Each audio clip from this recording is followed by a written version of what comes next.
Present टेन्सचे जे 4 types आहेत. इथे simple present tense, present continuous tense, present perfect tense आणि present perfect continuous tense. Okay. तर simple present म्हणजे काय? तर साधा काळ. ओके. सिंपल प्रेझेंट म्हणजे साधा काळ. इथे कुठल्याही एखाद्या पर्टिक्युलर काळाबद्दल तुम्ही बोलत नाही आहात. ओके. तर एक्झाम्पल म्हणून मी इथे सांगते, आय स्टडी एव्हरी डे. मी दररोज अभ्यास करतो किंवा करते. ठीक आहे. मी दररोज अभ्यास करतो. ओके. तर प्रेझेंट कंटिन्युअस. कंटिन्युअस म्हणजे मी काय सांगितलंय, की एखादी क्रिया सुरू आहे. चालू क्रियेचा काळ. चालू क्रियेचा काळ म्हणजे कंटिन्युअस. तर आता हा प्रेझेंट कंटिन्युअस आहे म्हणजे मी सध्या माझी ती क्रिया सुरू आहे. म्हणजे काय? तर मी आता अभ्यास करत आहे. ह्याला इंग्लिशमध्ये कसं लिहिणार? I am studying right now. ठीक आहे. I am studying. इथे दिसतंय व्ही4 यूज केलाय. ओके.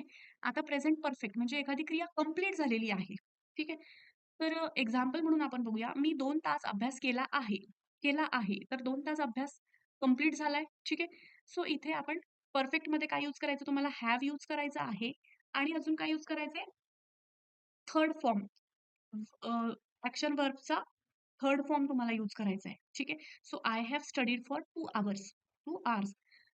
फोर्थ एक्झाम्पल जे आहे प्रेझेंट परफेक्ट कंटिन्युअसचं आहे. तर प्रेझेंट परफेक्ट कंटिन्युअस टेन्स म्हणजे काय? तर एखादी क्रिया जी काही काळापासून चालूच आहे आणि अजूनही ती कंटिन्यू सुरूच आहे, थांबलेली नाहीये. म्हणजे 2 तासापासून, सकाळपासून किंवा काही काही वेळापासून एखादी क्रिया चालूच आहे आणि अजूनही ती क्रिया सुरूच आहे.